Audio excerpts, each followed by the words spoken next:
आज तो कोई लिफ्ट भी नहीं मिली, गर्मी भी बहुत ज़्यादा है और मेरे पास पानी भी नहीं है।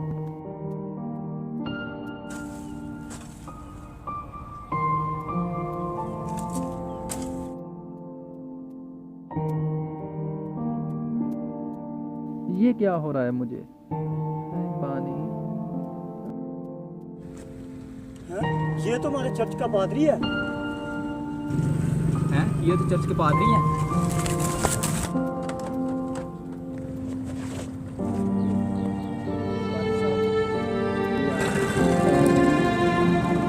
भाई जल्दी से जाओ, पानी लेकर आओ। मैं लेके आता हूँ भाई अभी।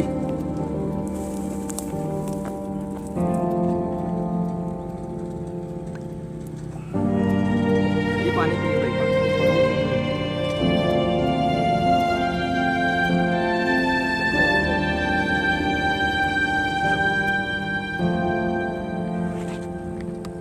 मेरे प्यारे भाइयों, आपका बहुत ज़्यादा शुक्रिया। खुदावंद आपको बहुत ज़्यादा बरकत दे और आपका बहुत ज़्यादा शुक्रिया आपने आज जो मेरे लिए किया है।